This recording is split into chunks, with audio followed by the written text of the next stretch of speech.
Por el camino del desierto, el viento me despeina, suave aroma de colita, nada del aire.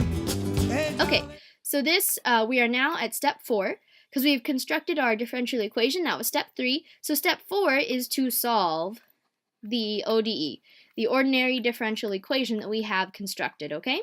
And our ODE looks like this. X prime, or dx dt, is equal to 6 minus 3 over 100 x, okay? So here we have something that looks linear, right? Because we have some function, well, our x prime, our x, and then these are presumably functions of time, of t. Okay, so our a of t, for example, well, we could rewrite this first of all. So negative 3 over 100 times x, and then plus 6. So this here is our a of t. A of t is equal to negative 3 over 100, okay?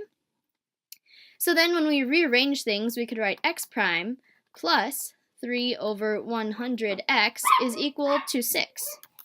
So we recognize our ODE as a linear equation, right? So that means that we have to solve for our integrating factor mu, which is given by this symbol, right? And the formula for this is e to the negative integral of whatever our a of t function was, dt, okay? So if we plug in this for our a of t, then we get e to the, and this turns positive because we'll have two negatives here. So I'll just write them out. Negative 3 over 100 dt. These both turn positive. And we're given e to the 3 over 100 t. Okay, so this is our integrating factor. That's what we're going to multiply our equation on both sides by. So let's do that. So we're going to multiply both left and right by e to the 3t over 100. Okay, and that's to the positive 3t over 100.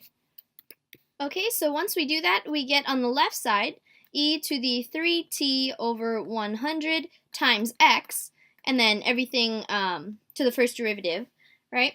And then is equal to 6 times e to the 3t over 100. Alrighty, so then when we integrate, we'll do this on the next slide, okay? So I have more room. Alright, so we're at e to the 3t over 100 times x, and then prime is equal to 6 times e to the 3t over 100. So if we integrate on both sides with respect to t, integrate with respect to t, the left side just turns out to be this. So e to the 3t over 100 times our x function is equal to, and then this is going to be 6 times, and then we have the kind of like the reciprocal of our power here, and then e to the 3t over 100, and then our dt and integral everything goes away. Alright, so this can be simplified to 200 e to the 3t over 100, and then we have our plus c. We can't forget about that, right?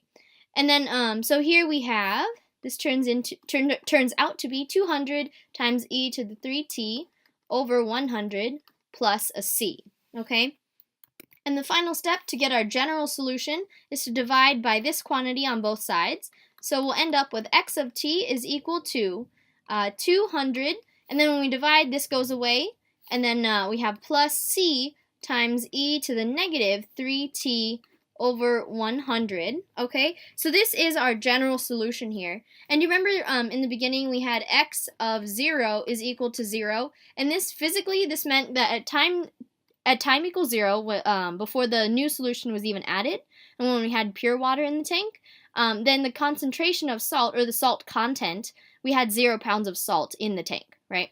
So this is our initial condition, right? So this is like our initial condition which will allow us to find what is our c. So if we have x of 0 is equal to 0, and then we said we plug in 0 for t, so c times e to the 0 power, basically. So this is a 1, and then we have this equation here, which gives us that c has to be equal to negative 200, right? So ultimately we get x of t. We're going to plug in that specific value for c that we just found.